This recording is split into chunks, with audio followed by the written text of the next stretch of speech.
Me chamo Hilda Monteiro, estou aqui para contar minha história. Sou mãe, sou palestrante e sirvo a Ele como evangelista.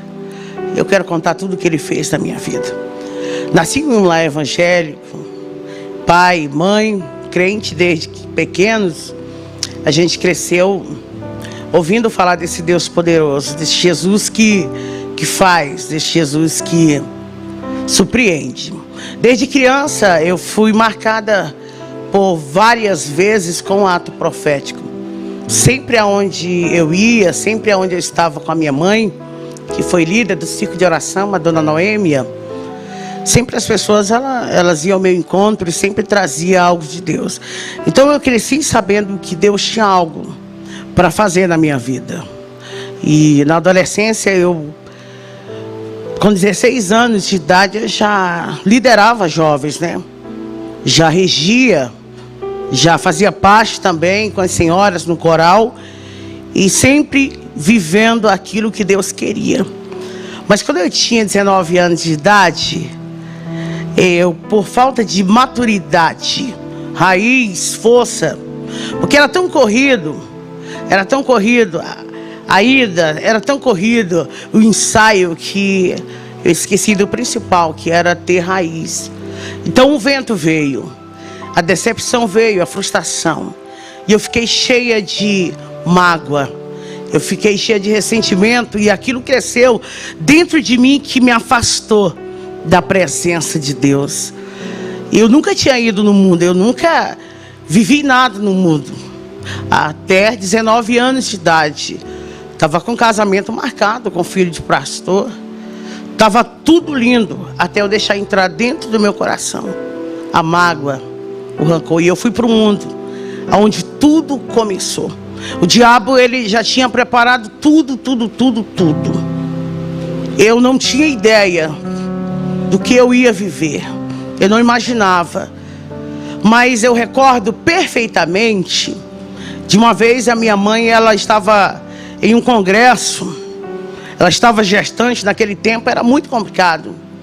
Em 82, 83, a gente não tinha recurso e ela não sabia de fato qual era o sexo da criança que estava na sua barriga. Eu lembro que um profeta, ela contando pra gente, que um profeta veio até ela e falou: olha, dentro do teu ventre tem uma menina e ela vai ser profeta, vai ser ministra, e o meu nome vai ser glorificado na vida dela. O inimigo vai fazer de tudo, mas no final vai ser o meu nome que vai ser glorificado. Caí no mundo com tudo, despreparada. Para você ver o tanto que foi sério, que a gente nunca na vida tinha passado em frente a uma boate ou algo de tipo. Então a minha primeira vez no mundo que eu fui, eu já conhecia a bebida, já conhecia a dança, e eu achei interessante aquilo. E eu não queria mais saber de igreja, eu achava chato, não queria mais saber. Minha mãe sempre insistia, sempre ela dizia: Hilda, volta, filha, enquanto há tempo. Não vai, sempre ela batia nessa tecla, mas eu fui me aprofundando. E conheci o pai dos meus filhos em uma boate. Eu não imaginava quem ele era, mas ele já era um grande traficante naquela região. E a gente se envolveu, e daqui a pouco eu já estava envolvida totalmente em tudo que você possa imaginar do crime. Com um ano que eu estava afastada dos caminhos do Senhor, eu já tinha mais de 5 pontos de tráfico ali no Pará. Eu não conseguia mais sair, eu fiquei presa na maconha. Eu comecei com a maconha, o cigarro. Com a bebida eu não largava o uísque. Era 24 horas. Mas de verdade eu sentia um vazio na madrugada. Eu lembro que quando eu estava sozinho, quando o efeito das drogas elas acabavam, as lágrimas desciam nos meus olhos. Mas eu não tinha força e eu estava já envolvida demais para retroceder. Foi quando a gente estava dominando a metade quase de todo o Pará. Mas minha mãe, ela não desistia. Tive filho, meu primeiro filho, o primogênito, que é o Lucas. Quando eu tive o Lucas, a minha família acolheu ele, pegou ele. Porque essa vida de tráfico, de correria, essa vida de assalto não é fácil. Não tem como construir família aí. É mentira, é roubada isso. A gente não consegue construir nada. A gente só consegue alguma coisa nessa vida se a gente estiver com Jesus Cristo de Nazaré. Preciso dizer para alguém que está ouvindo aqui, jovem, ei menina, não entra nessa vida, saia. O quanto antes é roubada, é fracasso. Logo após, eu ter tido Lucas, eu engravidei da minha filha Giovana. Nesse tempo eu estava tão viciada em pó, que eu tenho poucas lembranças da minha filha pequena. Nesse tempo a gente tinha tudo, tinha casa, tinha gente para fazer tudo dentro da casa, a galera do corre, tinha gente para fazer o que eu quisesse. Mas eu não era feliz, era só um fingimento. É que eu achava que não tinha mais jeito. É que eu achava que a porta tinha se fechado. E eu me aprofundei tanto, que a Giovana, dela tinha 4 anos de idade, ela foi levada para o abrigo. Ela foi carregada. Eu tentava lutar. Eu lembro que por mais de 2 vezes eu tentei entrar lá dentro do abrigo. Várias vezes eu até mentia. Eu mentia muito nessa época. Eu dizia, quer saber, eu quero mudar de vida. Era nada, eu só queria estar perto dela.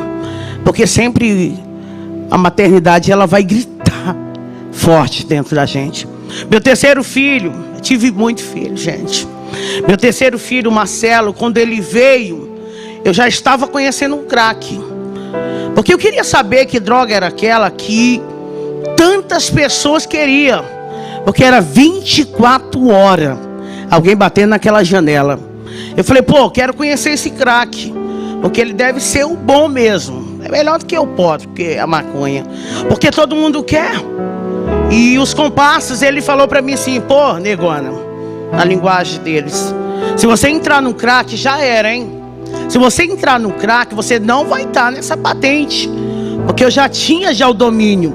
Eles me respeitavam como a traficante. Então eu tinha um respeito grande na favela. As pessoas onde eu passava, elas me respeitavam. Elas tinham que atender às minhas ordens. Então tinha um certo temor ali. Então eles me orientaram, o crack ele está vendendo muito. Mas não entra nisso não. Só que eu tinha dentro de mim, dentro da minha mente, a ideia que nada pudesse me dominar. Que eu estava por cima. Que nada poderia me travar. Porque eu era o que eu era. E eu achava fantástico aquilo. As pessoas abrirem. Sabe, para mim passar. Vem chegando ela. Eu achava interessante aquilo. Eu não imaginava que o que Deus tinha para mim era coisas maiores. Eu não imaginava que o que Deus tinha reservado para mim era coisas mais extraordinárias. O que o diabo dá para a gente é passageiro, mas aquilo que Deus dá para a gente é permanente. Isso é muito importante você ouvir isso. Quando eu já estava conhecendo o crack, já mais de um mês, eu quero dizer que quando eu fumei pela primeira vez, eu não consegui mais largar dele. E olha que eu disse, eu me domino, mas desde o dia que eu experimentei o crack, eu lembro como se fosse hoje, que eu peguei um cachimbo e coloquei uma pedra em cima e falei, isso aqui eu quero só saber qual é a lombra. E eu não consegui mais ficar sem ele. O crack, ele se tornou tudo para mim. Tudo para mim. Eu não conseguia fazer mais nada. A minha prioridade se tornou o crack. Eu não queria mais nem cheirar pó. Maconha, eu abandonei na hora. Eu falei, o crack é o que eu preciso. O crack, nessas alturas, os meus filhos ficavam indo e vindo. Até então a família, ela tentou lutar pela gente.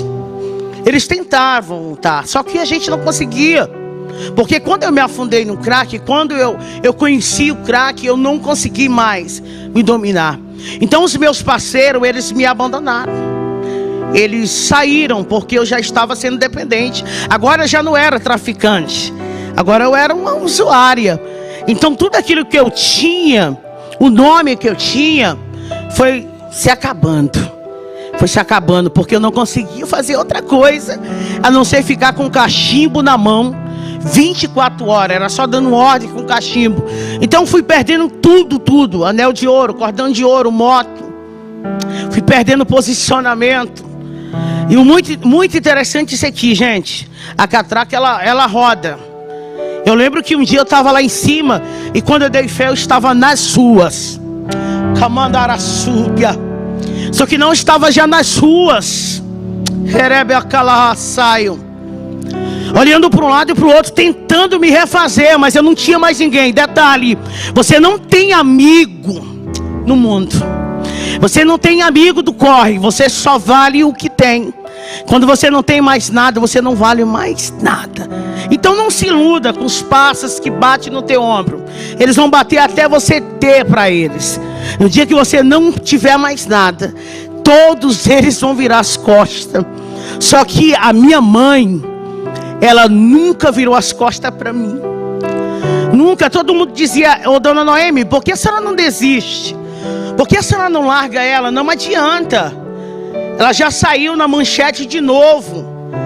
Poxa, a Hilda vai aparecer qualquer dia desse aí no jornal, morta. Minha mãe dizia: não, o que Deus tem para fazer na vida da minha filha vai ser feito. Por mais que eu não veja, mas o mundo vai conhecer o Deus, eu não desisto. E ela subia nos morros, nas vielas, e eu lembro que isso era tão poderoso. Eu preciso falar isso, porque tem uma mãe me ouvindo aqui, tem mães que vão me ouvir. Não desista. E ela subia na favela e todo mundo abria o caminho e dizia: vai passando uma crente, deixa ela aí, porque a filha dela está lá no morro, lá em cima. Acredita que ela passava óleo de unção? Ela fazia tantos atos proféticos, e ela batia no meu peito, eu desnorteada, drogada mesmo, e ela batia no meu peito e dizia: Hilda, tem uma promessa de Deus para a tua vida. Eu dizia: mãe, não tem mais nada para mim nessa vida, eu não tenho mais nada, o que eu tenho é isso aqui, o que restou para mim é isso aqui. Mas sempre ela liberava uma palavra dizendo: filha, Deus vai te resgatar. E um belo dia na Cracolândia, onde eu estava, um terrível dia,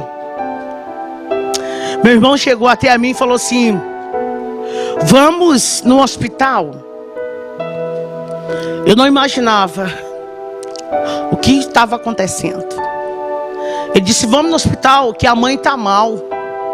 Quando ele falou aquilo, as minhas pernas, elas tremeram, porque a minha base era ela.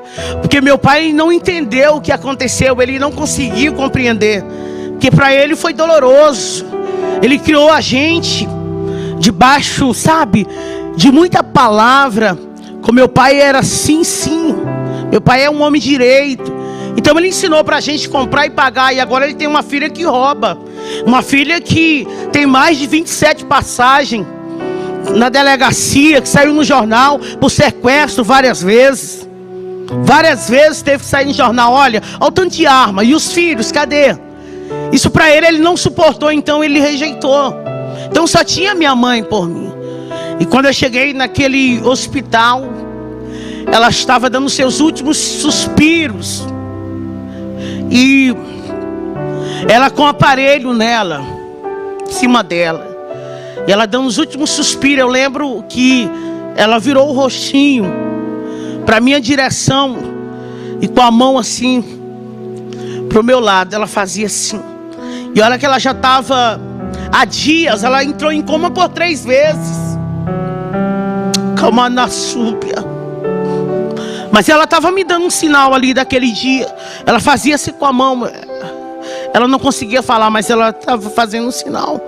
E eu lembro que os aparelhos foram apitando. E os médicos vieram para cima e tentaram fazer. Ela teve parada cardíaca e se foi. E eu perdi a minha ajudadora. E eu perdi a única pessoa que tinha coragem de enfrentar o mundo inteiro. Porque quando alguém dizia não tem jeito, ela dizia tem jeito. Porque o meu Deus, Ele é poderoso. Tem jeito para Hilda. Meus sonhos se acabaram ali. E eu queria um abraço, mas eu não tinha. Eu escutava dentro daquela sala: ela se foi por culpa sua, de tanto desgosto. Eu queria alguém para abraçar, mas eu não tinha. Não tinha força. O pior foi o velório, porque eu não tive acesso. Eu tive que ficar longe, porque os meus irmãos não compreenderam. Eles não entenderam o que aconteceu. E eu gritava lá no portão, eu gritava, deixa eu ver ela. E eu pensei, o que eu tenho agora? Meus filhos não estão comigo. Meus filhos vivem na casa de um e de outro, em abrigo. A galera que eu tinha me abandonou. E a única pessoa que eu tinha que me amava, que eu sabia que me amava, era minha mãe. E agora ela está sendo enterrada. Eu falei, eu vou ser pior do que eu fui. Agora que eu vou fazer muito mais. Eu vou fazer o dobro de tudo de errado que eu fiz até hoje. Eu fiquei com mais ódio de todo mundo. Eu comecei a tramar coisas a respeito da minha família. Deus, Ele, no meio disso tudo, alguns projetos diabólicos que eu fiz contra a minha família, Ele deu livramento. Eles ouvindo aqui agora, eles sabem disso. Que por várias vezes eu tramei a morte de pessoas ali, porque eu queria me vingar. Porque ninguém deixou ver minha mãe. Eu queria fazer de tudo para eles sofrerem. Eu queria fazer eles sofrerem.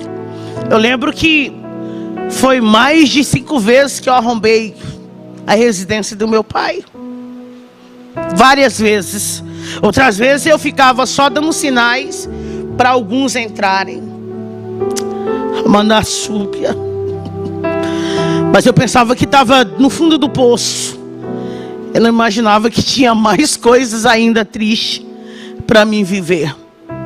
Como eu já disse, eu estava sem ninguém. Estava só, mas ficou a minha irmã. A minha irmã, ela começou a se compadecer de mim. E ela começou a fazer o que minha mãe fazia. Levava comida, que eu passava dias sem tomar banho. Eu estava num estado de rua aqui agora. Eu estava muito dependente do crack. Amor, eu sentia vontade de ver meus filhos, mas eu não tinha força. Eu sentia vontade de um dia reconstruir tudo, mas eu não tinha força. E eu só pensava nela. Mas eu lembro que ela tentou refazer tudo que minha mãe tinha feito. Mas o pior também aconteceu. Parecia que tudo de ruim estava acontecendo na minha vida. Aquela vida maravilhosa que eu tinha se acabado. A ilusão. Cadê aquela vida que eu tinha? Aquela cama fofa, que agora já estava dormindo na rua. Cadê, gente? Cadê os carros? Cadê os pássaros? Não tinha mais ninguém, só tinha ela. Mas ela também morreu. Ela também se foi. O que é isso agora? O que fazer agora? Eu pensei que estava pior. Eu descobri que eu estava grávida. Não vi a criança crescer. Não vi a criança se mexer. Não vi nada disso. Um dia eu comprei 10 gramas de crack e falei, hoje eu vou fumar tudo isso e depois vou tirar minha vida. Eu quero pelo menos ter uma overdose. Eu injetava na veia. Eu falei, vou fumar tudo isso e depois eu tiro a minha vida. Por que viver? Eu lembro que eu fumei, comecei meia-noite. E quando o dia estava amanhecendo, o dia quase amanhecendo, na Cracolhando, um monte de gente correndo para um lado e para o outro, eu comecei a sentir contrações. Eu não sabia o que era aquilo. Eu estava grávida da Vitória. E eu não sabia, 9 meses. Eu vim descobrir que eu estava grávida no dia que eu tive ela. No meio do nada. Só tinha moradores de ruas. Quando eu senti aquelas dores. E ela nasceu pequenininha, 2 quilos. No meio do lixo.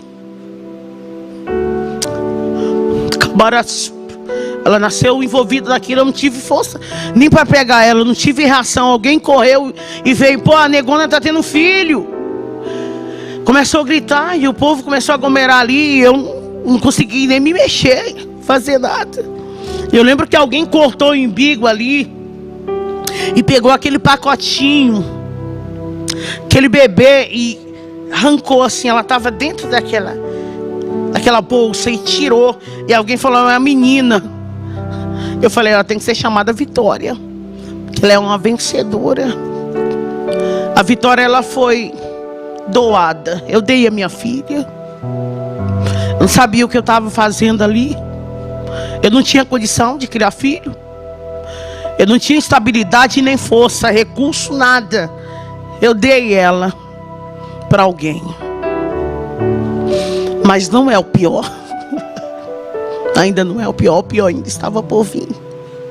E ela sumiu e eu lembro que eles chegaram até a mim. Alguém chegou até a mim e falou assim: nossa, você precisa ir no médico, que você precisa ir. E quando eu cheguei lá, eu descobri que tudo dela estava ainda dentro de mim. Eu lembro que eu gritava dentro daquele hospital, porque não pegava anestesia, nada dentro de mim, que tudo estava aqui dentro, as placentas, tudo. E eu vi o desamor ali, porque alguém disse: não, é moradora de rua. E eu disse: está doendo tudo aqui. E eles diziam: é moradora de rua. Mas Deus escolheu todos nós. Para cada um, Deus tem um projeto e uma promessa. Para cada um, Deus tem um projeto e uma promessa. Não importa o estado que você está. Eu não sei em que estado que você está passando, mas há uma promessa de Deus para você viver. Há uma saída para você. Tem jeito. Tem jeito. Quando eu voltei dali, eu fui convidada para fazer um assalto. E eles disseram para mim: ó, negona, eu quero te dar uma chance, viu? Nós queremos te ajudar de novo, sabe? Você vai ficar observando agora. Você vai ser aquela que vai estar olhando. Nós vamos meter o bicho ali e você vai ficar observando tudo. Se sair tudo bem, nós vamos lutar com você e vamos tentar te trazer para a galera. Nós era 9, eu era a única mulher.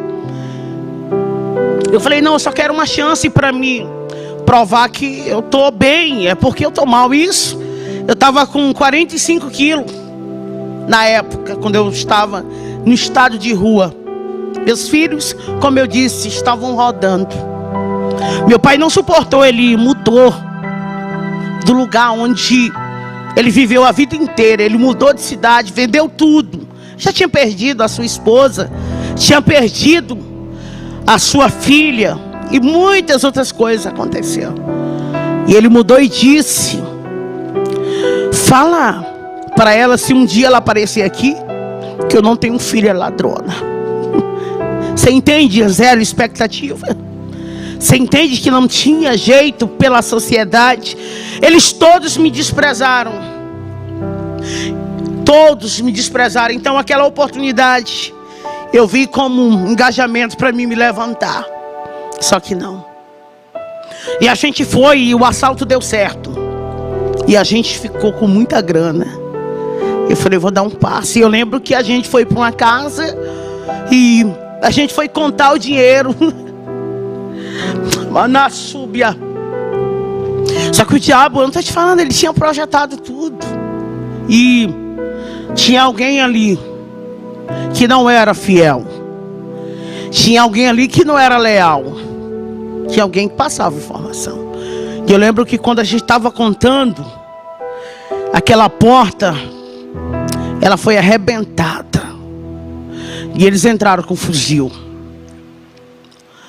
E foi muita coisa ali dentro. Não tinha o que fazer. A gente foi pego fraga. Foi fragante. Tinha droga, tinha arma. Nós estávamos contando dinheiro no dia. Ninguém estava com arma no punho ali. Ninguém. Então não teve como reagir. Eles chegaram e prenderam. E eu fui direto para o presídio. O delegado falou para mim assim: Dr. Luiz Antônio, meu amigo hoje, ele disse: é 10 anos, viu? De cadeia. Para você ter ideia, eu não tinha medo, não era de puxar os 10 anos. Era dos acertos de conta dentro do presídio de mulheres. Porque eu tinha feito muita coisa, eu tinha feito muita coisa. E eu sabia que tinha alguns acertos ali. Eu também sabia que tinha gente mais forte lá dentro. Eu lembro que alguém passou o fio e disse: mata ela aí dentro, porque ela quase me matou um dia. Ela bateu tanto em mim, esses meus dentes quase todos foram arrancados, tudo ela. Mata ela pra mim na cela. Mata. Mas eu lembro que tinha uma moça chamada Helena dentro da cela, nós era 3. E ela ficava cantando o hino da harpa 24 horas. E ela ficava: porque Ele vive, nós podemos crer no amanhã. Eu tentava tampar o ouvido. Eu recebi muitos presentes vindo de Deus, Bíblia, livros. Eu jogava tudo fora. Eu falava: Deus nunca me amou, porque eu cantava para Ele, porque eu regia no coral. Olha o que aconteceu, olha o que fizeram. Será que Deus existe? Amanda Súbia. E a ordem vinha lá do outro pavilhão: mata ela, mata a negona. E as outras 2 até pensaram: vamos pegar um chuncho, e na hora que ela deitar de bruços, a gente chega bem no peito e pronto, a gente dá uma chunchada nela. Só que a Helena era mistério de Deus dentro da cela. Porque quando a notícia chegou, ela disse: ela não, Deus tem algo para fazer na vida dessa negona aqui, ó. Nossa, eu vejo ela com uma potência, sabe? E eu consegui. E eu lembro que com 15 dias me chamaram de novo. E ele falou: Hilda, você vai ser solta. Eu não sabia, mas tinha uma trama por aí. Você vai ser solta. Eu falava: como assim ser solta? Não paguei nada, não fui questionado de nada, nem nada, gente. Nem meu advogado, nada. Que pega as causas da gente, aquele que tem lá. Ele disse: não, você vai ser solta. Você vai ser solta. E eu lembro que eles me levaram para um lugar. E lá tinha uma casinha preparada, sabe? Eu lembro que eles fizeram eu, aleluia, beber muita água de esgoto ali naquele dia. Eu tive que ser pisada ali. Mas não era o fim da humilhação. Não era o fim da humilhação. Eu lembro que alguém disse: vamos acertar aqui. Sempre tinha alguém que vinha com uma resposta de Deus. Eu lembro que o fuzil estava aqui, ó, aqui. E eu fechei os olhos para sentir o estralaço. E alguém disse: faz isso não, deixa que com eles se viram. Em outra palavra, deixa que eles mesmos se matam. Não vai girar um dia, não vai durar um dia. E eu vim para um bairro que era uma favela chamada Frigorífico, uma das mais respeitadas da época lá, de Redenção. E quando eu entrei ali, doida para fumar crack, doida, eu queria só crack. E a gente foi lá para o lugar onde eu tive a vitória, lá para Cacolândia. E quando eu cheguei, minha cabeça estava valendo já. Minha cabeça já estava valendo, porque até então ninguém sabia quem tinha sido aquele informante. E o informante tinha uma parceria. Ele falou: vamos jogar a culpa nela, porque aí eu saio de boa. Então você sabe como é que é lá.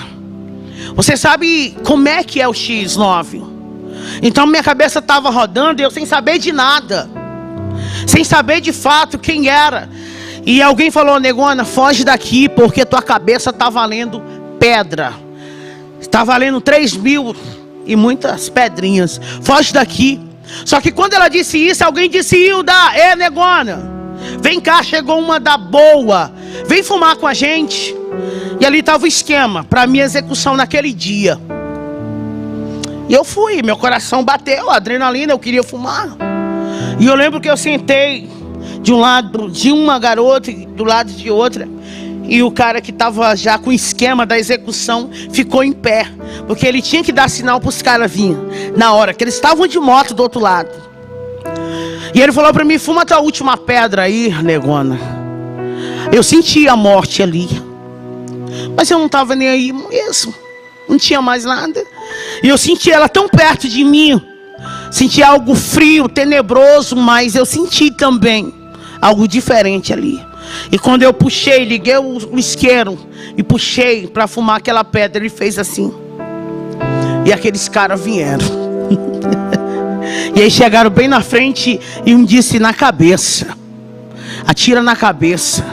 E eu lembro que eles estouraram 12 disparos.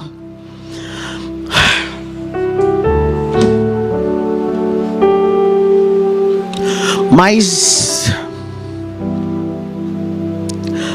tinha um escudo ali, bem na minha frente, sabe? E eu via os fogos. Eu sabia, eu entendo de arma.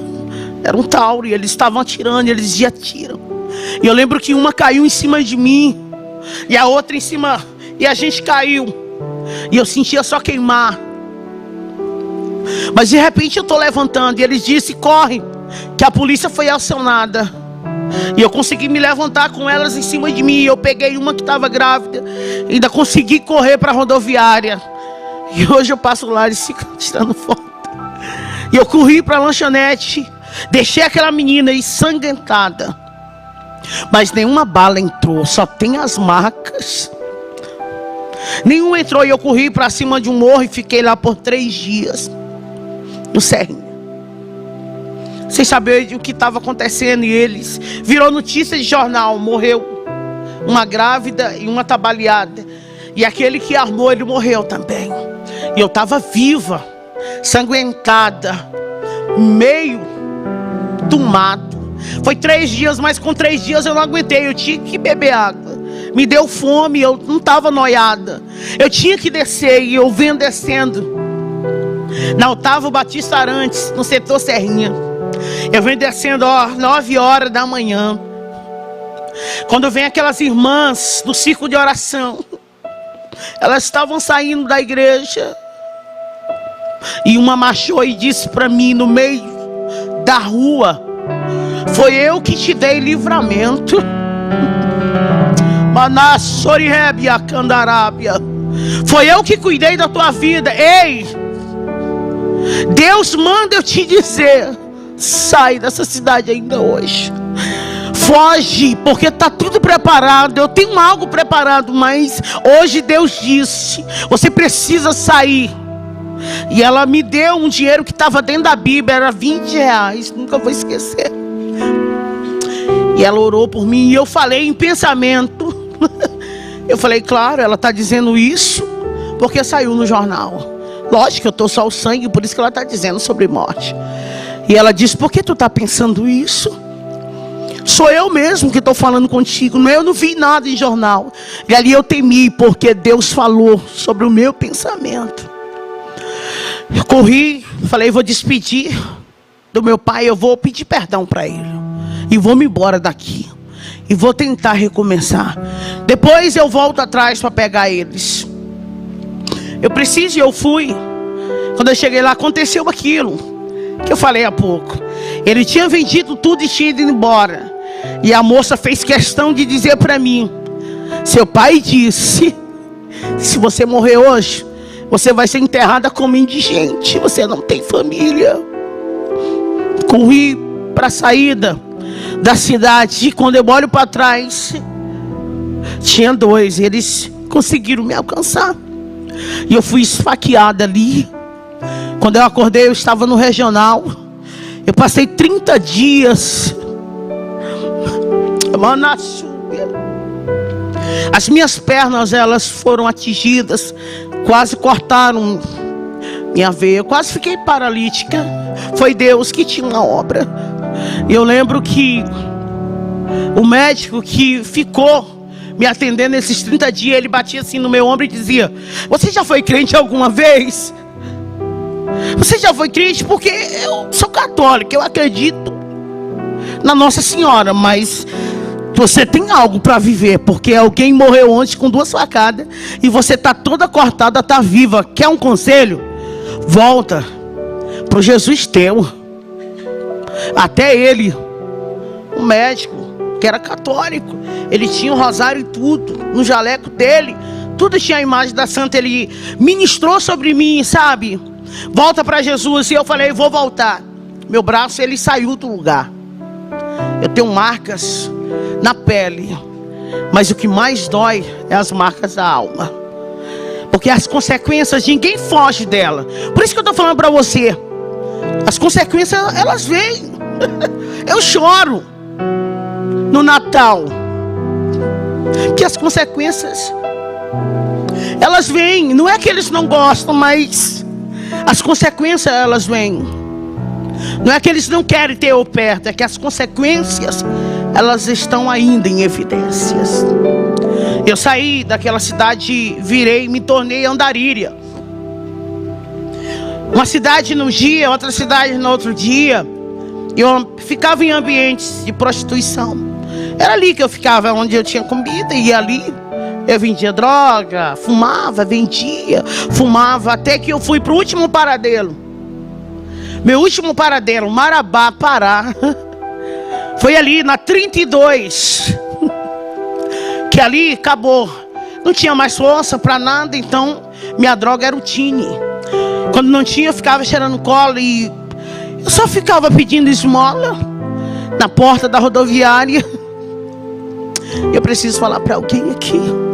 E várias vezes eu via os pastores entrando na rodoviária, missionários, e eu ficava olhando para eles, querendo ouvir uma palavra. Eu queria ouvir deles assim: ei, Deus te ama. Ninguém falava nada. Seja diferente. Seja diferente. Comece a olhar para a alma de alguém.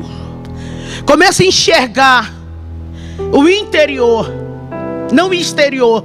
Tem alguém pedindo socorro e você passa e não vê. Mandagasúbia. Eu queria os pastores com as Bíblias lindas, sabe, todos bem preparados, missionários, cantores, passavam ali, eu ficava na porta da rodoviária pedindo esmola. Eu queria só uma moeda para mim comer, comprar alguma coisa para mim comer com aquela moeda. E não tinha uma palavra: Jesus te ama. Não tinha uma palavra: tem jeito. Mas Deus visitou a dona Ildenê, uma crente, e Deus falou para ela: tem uma filha minha lá no meio daquela rua. E chegou o tempo de eu dar um ponto final nisso. Andara sébia, você não vai ficar aí a vida inteira. Tem providência de Deus, socorro de Deus chegando para a vida de alguém agora. Estou sentindo uma unção de Deus aqui neste lugar. O Espírito Santo de Deus manda eu dizer que está chegando um livramento. Uma porta se abre para a tua vida aí. Remaraçúbia, visita alguém por causa do teu nome, por conta de uma promessa que eu te fiz. Deus visitou a dona Idenê. Ela tinha uma barraca de comida do outro lado. E Deus falou para ela: vai lá e pega ela e cuida dela para mim. Ela chegou com uma marmita perto de mim, no meio de mais de 50 moradores de rua. A gente brigava por papelão para dormir, gente. Quantas vezes na minha vida eu ia na lixeira, revirava ela para me comer. Eu comi guardanapo muitas vezes, sentindo o gosto da comida. É barato. E ela foi até o meu encontro. E ela disse: senta aqui. Estou vendo a cena aqui. É como se eu estou vivendo tudo, sabe? E ela falava assim: conta a tua história. Eu falei: minha história não existe. Sou um morador de rua, é isso que a senhora está vendo. E ela: não, conta a tua história de verdade. Conta a tua história, porque Deus me disse que você tem uma história. Conta ela para mim. Eu falei: não, só quero comer. E ela olhou para mim e disse: qual é o seu nome? Eu disse: é Hilda. Ela disse: Hilda, a partir de hoje na rua você não fica. Ela disse: Hilda, a partir de hoje você vai ter uma cama para dormir. Eu vou te ajudar. Eu falei: não, mas eu sou usuária de droga. Eu sou ladrona. Eu falei mesmo. E ela disse: não importa. Por você eu vou pagar o preço, porque Deus mandou fazer isso. Mandagasúbia. Relabracalacébia. E talvez você fique se perguntando por que você ora tanto por alguém, né? Que está aí. É isso. E ela me levou para a casa dela. Quando eu cheguei na casa dela, o marido dela levou um susto. Os filhos músicos, crente, pastor de igreja, outro presbítero. E eles levou um susto porque é estado de rua. Aquele cabelo que nunca foi penteado na vida. Chiclete, tudo que você pudesse pensar colado. Seca, só o lixo. Eu na porta magra, acabada, destruída, descalço. Aleluia. E ele disse: você enlouqueceu, Ildenê. Que isso? Ela disse: não, foi Jesus. Eu lembro que eles foram rapidinho para a cozinha e alguém disse assim: mãe, ela vai matar a gente quando a gente estiver dormindo. Ela parece um bicho, mãe. E ela disse: não, filho, não vai acontecer nada disso não, porque o Deus que mandou fazer isso, Ele se responsabiliza.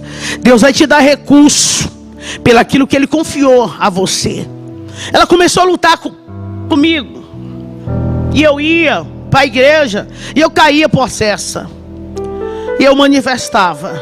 Foi 1 ano ela me levando para a igreja, 1 ano. Eu dizia: por que você não desiste?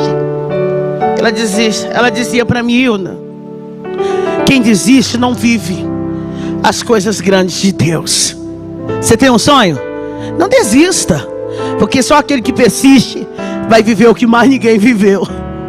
Ela não desistia de mim e eu ia para a rua mesmo assim. Ela começou a pagar curso para mim. Ela falou: olha, eu vou te transformar em uma cozinheira maravilhosa, uma profissional. Nossa, você vai ser líder de cozinha aí, garota. Você vai ter uma profissão. Que os meus sonhos tinham se acabado lá com 19 anos. Meu sonho de ser médica que eu tinha lá, com 19 anos eu entreguei ele. Eu comecei a fazer cursos e cursos e cursos. E daqui a pouco não é que eu estava profissional mesmo. E não é que eu me tornei chefe mesmo de cozinha, gente. Eu comecei a liderar pessoas. E eu já estava criando fórmulas, já estava com aparência melhorada. Isso já tinha mais de 2 anos. Sem notícia nenhuma dos meus filhos, nada. Sem saber onde eles estavam, meu pai, nada. Eu estava me erguendo. Mas o crack, eu não conseguia largar o crack. Eu não conseguia. Eu tinha um salário bom ali. Só que quando eu pegava o meu pagamento, eu dava uma parte para ela e a outra eu ia me drogar. E eu chorava muito depois que eu ficava drogado. Eu chorava porque Deus me dá tanta chance e eu jogo todas. Todas as chances que Ele me dá eu jogo fora.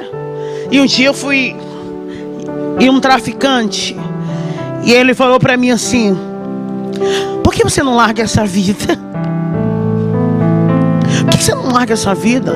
Eu vou te dizer uma coisa. Aqui no meu ponto, eu não te vendo mais nenhuma pedra de crack. Porque você tem algo diferente. Por que você não larga essa vida? Até ele falou assim: você tem um jeito diferente. Aqui você não compra.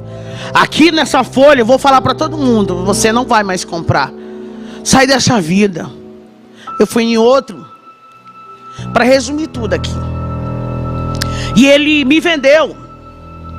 E eu saí e ele falou para mim algo assim: ó, hoje é sexta-feira. E você sabe que está matando muitas mulheres aqui. Foi um alerta ali. Você sabe que aqui está amanhecendo todo dia 6, 7. Não vai pela rua tal não.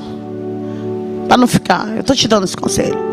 Só que aquilo foi algo tão tentador por conta da adrenalina que o crack faz a gente sentir, que eu falei: nossa, essa rua, o que tem lá? Eu fiquei pensando, e o diabo, ele estava ali. E ele falou: boba, vai por ela mesmo, que é bem perto. Você não está doida para fumar? Então corta um atalho. Porque se você for por aquele caminho, você vai demorar a chegar. E eu sei que você quer fumar, então vai por esse. Eu não sabia, mas ali era um ponto de desova humana. Ali eram os acertos de conta ali naquela rua. Tinha uma ponte, uma rua negra. O nome da rua, até hoje, isso existe, todo mundo sabe do que eu estou falando. É a Rua da Morte. E a ponte é batizada como a Ponte da Morte. E o diabo disse: passa, porque era a última cartada dele. Que ele tinha feito de tudo já para me tirar a vida. Só que a minha vida era do Senhor. Ele fez muita coisa, só que na minha vida Ele nunca tocou. E quando eu vou passando na ponte, louca para fumar descalço, porque eu já estava vivendo as loucuras da reação do crack. Eu quase perdi esse meu dedo aqui, porque eu ficava fazendo assim no asfalto. Eu puxava o cabelo, eu via pessoas que não existiam. Ninguém sequer tinha coragem de fumar uma pedra comigo, porque logo que eu fumava, eu ficava agressiva e atacava todo mundo. Eu lembro que eu batia, eu corria, eu tirava salto no meio da pista. Eu puxei os meus cabelos todos aqui. Isso aqui já é um trabalhar de Deus. Isso tudo que você está vendo aqui é Deus sendo glorificado em uma história de alguém que era improvável, mas venceu por conta de uma promessa. E no meio daquela ponte tinha alguém terminando de desovar um corpo. Eu lembro que o isqueiro dele foi aceso e ele estava com uma arma desse tamanho, uma arma branca, um facão, e aquele corpo estava todo já cortado. Estava tendo uma execução. E eu lembro que eu parei no meio daquela ponte da 28, em Marabá. Eu dobrei meus joelhos porque eu estava pisando nos órgãos dela ali no meio da ponte. Estava fazendo barulho, o sangue pingava na água e fazia tchá. Quando eu olhei, que ele riscou o isqueiro de novo, só estava daqui para cima. Ele tinha cortejado a menina. Saiu no jornal isso tudo. Isso aqui saiu no jornal. Isso aqui não tem como esconder. Isso aí, o mundo viu. O Pará viu. Foi um acerto de conta. Porque alguém namorou alguém que não podia. Cuidado, filha. Ouça sua mãe e o seu pai. Ouça os seus líderes. Não, amigos que te arrancam da presença de Deus não são amigos. Porque amigos, eles te aproximam de Deus, não tiram você de perto dele. E eu dobrei meu joelho ali e eu comecei a chorar. Aí eu lembrei dos hinos que minha mãe cantava. Eu lembrei da gente caminhando num trieirinho na roça, na súbia, indo para uma igrejinha de palha, adorar o Senhor e aprender na escola dominical. Eu comecei a lembrar dos meus filhos. Eu falei, poxa, eu dei uma filha, nem expectativa um dia de ver, de falar para ela assim, pô, sua mãe fez isso, sem consciência. E o Lucas, que tanto sofreu por mim, meu filho mais velho, porque ele tinha que aguentar dos coleguinhas, que a mãe ela era a dona. Aí ele tinha que ouvir dos coleguinhas, ih, filho de peixe, peixinho é, cuidado com ele. E eu lembrei do meu filho, como eu não vou poder abraçar ele e dizer, filho, perdoa a mãe. Como que eu vou olhar para Giovana? Eu queria ter essa oportunidade. Foi um filme ali no meio daquela ponte. Eu lembrei daquela profeta de manhã. Eu lembrei daquele médico. Eu lembrei de tudo. Mas não tinha mais jeito. Estava eu e um corpo e alguém matando. Tinha terminado, perdão, de matar alguém. Não tinha para onde eu sair. Não tinha luz. Não tinha pessoas, não tinha casa ali perto. E eu falei para Jesus no meio da ponte, eu sei que o Senhor me deu a oportunidade. Eu queria tanto ali ter abraçado meu pai e falar, pai, perdoa pela vergonha que eu fiz o Senhor passar. Perdoa pelas vezes que eu lhe roubei. Eu queria abraçar e falar para os meus irmãos, eu amo vocês. Eu queria ter feito, mas ali não tinha mais jeito para mim. Eu achava que acabou, era a última chance, acabou. Eu lembro que eu aqui com as 3 pedrinhas de caque na mão, eu falei, Deus, me dá uma chance, que eu não vou te desonrar. Aí eu falava, eu dizia, eu sei que você não vai me dar mais, porque tu me deu milhares. Eu fui esfaqueado, eu fui atirado, eu fui baleado, e eu vivi, e eu não olhei para ti. E eu abaixei a cabeça e senti uma presença diferente. E eu falei, é ele, ele vai só arrancar minha cabeça.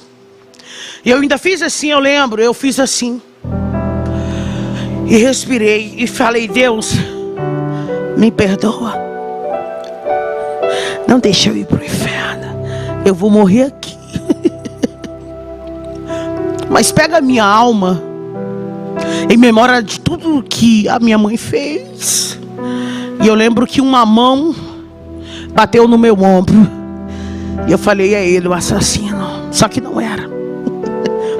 Aquela mão não era daquele homem, aquela mão era de Cristo. Aquela mão era do Todo-Poderoso. Maracandaraçúbia.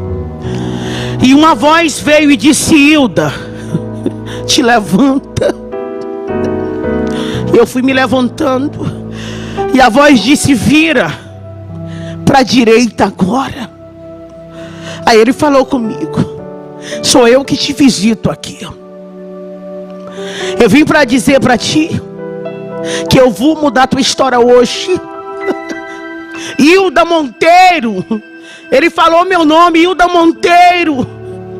Eu vou devolver tudo que o diabo roubou. Baracalabaçu. Ele disse: eu vou devolver teus filhos. Eu vou devolver a dignidade. Eu vou devolver tudo. Vai ser tudo diferente. E eu fui me arrepiando, e eu andando.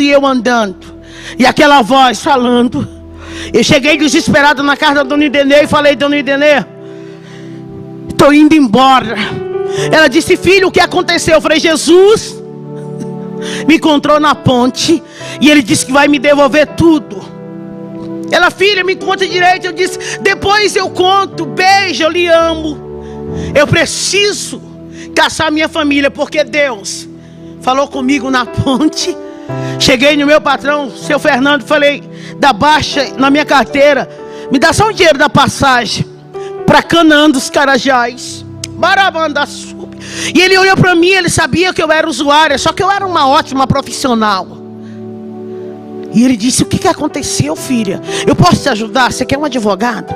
Você quer ir lá para casa, para minha fazenda? O que foi? Me conta. Eu disse: não é nada do que o senhor está pensando. É porque eu encontrei com Jesus na madrugada na ponte. E ele disse que vai mudar a minha história e eu preciso ir. Cheguei em Canaã dos Carajás, fui na casa da minha tia. Eu tinha passado lá em 2011, só que não foi boa. Minha passagem ali foi horrível. Fui até presa na época por conta de furtos. E ela tinha vergonha, e eu bati no portão dela. Bati no portão e alguém disse: quem está aí?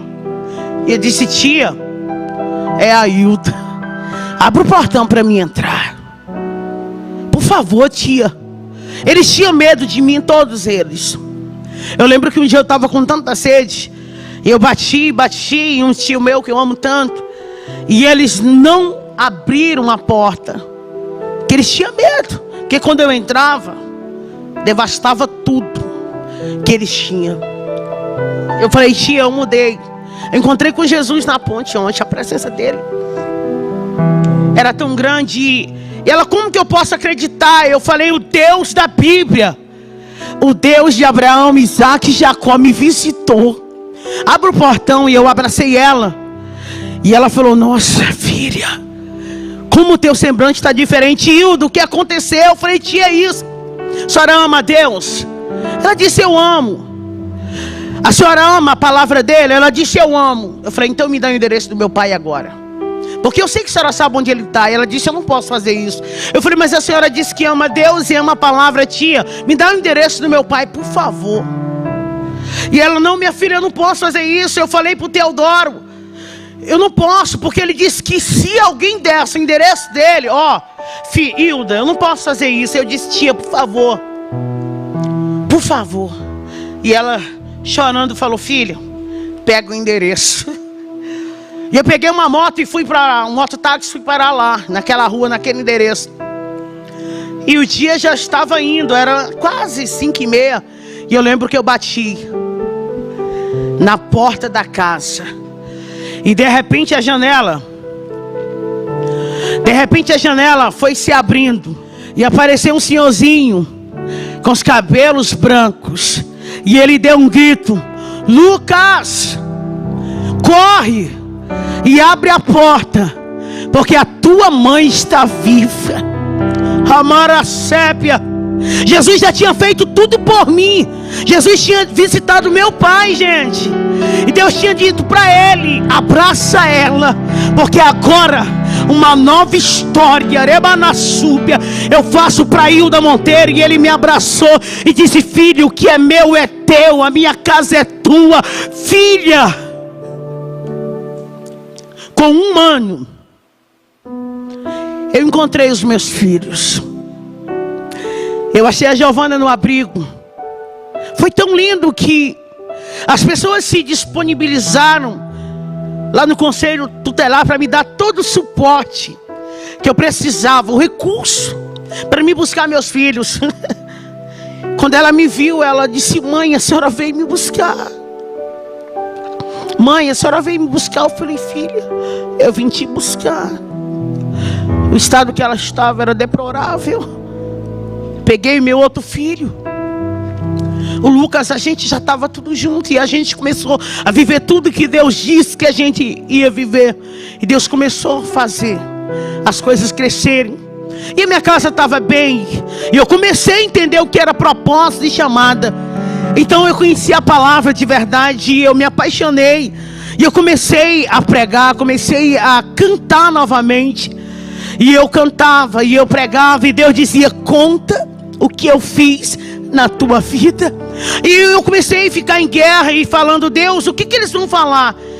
O que eles vão pensar? E Deus disse: Hilda, não é sobre o que eles pensam a respeito de você, é sobre o que eu penso a teu respeito. Abra a tua boca e fala tudo que eu fiz, porque o meu nome vai ser glorificado no Brasil inteiro, porque o meu nome vai ser glorificado nas nações, porque o Deus Rebandagassúpia do impossível, o Deus que pega o pecador, que ergue do pó, do monturo necessitado, e faz ele se assentar com príncipes, é o Deus que está falando contigo. Bem, estava fluindo tudo. Só que eu queria encontrar a minha filha. Aqui eu dei ela. Estava tudo lindo, eu com os meus filhos. E eu comecei a me dedicar, a fazer tudo. Era uma cobrança dentro de mim. Eu dizia: eu tenho que fazer tudo por eles, porque eles sofreram tanto. Hoje eu quero dizer para vocês que meu pai mora comigo tem 7 anos. É meu amigo, meu companheiro. Meus filhos são os meus intercessores. Hoje eu falei: Deus, eu quero encontrar com a minha filha, porque eu quero saber que jeito é o rostinho dela. Eu queria saber que jeito era ela. Eu vi ela só dentro de um saquinho bem pequenininho na mão de alguém. E um belo dia eu fui cantar em um congresso. Eu estava cantando: Deus mudou a minha história, Deus, que é o meu hino da minha história. E de repente tinha alguém sentado lá naquela arquibancada, que era num ginásio. E alguém disse: nossa, ela parece com alguém, sabe? Eu estava na cidade onde eu vivi, e o pior, que eu fui cantar lá, porque Deus, quando decide honrar você, Ele honra onde você foi mais humilhado. E aquela família veio até a mim e disse: nossa, vamos convidar essa cantora para cantar no nosso congresso? Nossa, a voz dela, eu quero ela lá. Aí aquela menininha veio com eles. Eu não sabia, mas era a família da Vitória. Era minha filha ali. E ela falou: como é que eu faço para te levar data tal, dia tal, para cantar no congresso? A senhora prega também? Eu falei: prego. Aí quando ela estava falando comigo, eu olhei para ela. Aí os meus olhos começaram a encher de água. E alguém disse: mãe, ela parece demais com aquela moradora de rua, Baraçúbia. Mas ela não é daqui. Aí eu falei: mas eu morei 30 anos aqui. E um dia eu dei minha filha aqui. Aí eu comecei a contar tudo. E daqui a pouco a gente estava todos abraçados. Quer que eu te diga uma coisa? Deus, Ele faz o sobrenatural. Aquilo que não existia, criar existência pelo poder da palavra dEle. E eu encontrei com a minha filha hoje. Ela manda aqueles áudios para mim, sabe? E fala: mãe, eu te amo. Aí ela fica dizendo para todo mundo: eu tenho uma mãe cantora. Deus está trabalhando. Ela ainda não está comigo, mas ela está com a família tão linda. Amo. Resumindo aqui minha história, hoje eu viajo contando meu testemunho. Hoje aonde eu vou, eu falo o quanto Deus é extraordinário. Hoje eu sou essa mulher aqui. Hoje eu dou palestra para mulheres. Hoje eu sou escritora. Eu tenho o meu livro. Hoje eu resido em Goiânia. Hoje eu tenho minha casa. Hoje eu tenho o meu lar. Hoje eu vivo as promessas de Deus. Porque se o pai tivesse olhado para o filho que saiu da casa com tudo, pelo um olhar humano, ele não tinha deixado o filho entrar. Mas o filho veio sem nada, destruiu tudo que ele tinha, perdeu-se. Mas um dia ele voltou e o pai abriu as portas. Hoje eu só estou aqui vivendo essa promessa de Deus, porque o pai abriu a porta. Eu termino aqui dizendo que a porta de Deus está aberta para a sua vida. Acredite nas promessas de Deus. Não desista, porque o que Ele tem para a sua vida está só começando. Hoje eu viajo no Pará inteiro e as pessoas falam: nossa, você era aquela. Hoje nós estamos aqui para viver esse sonho que um dia Deus sonhou. E eu encerro dizendo: muito obrigada, meu Deus. Hoje eu estou restituída. Hoje eu estou vivendo tudo que minha mãe chorou um dia e profetizou. Não desista, porque Deus é fiel.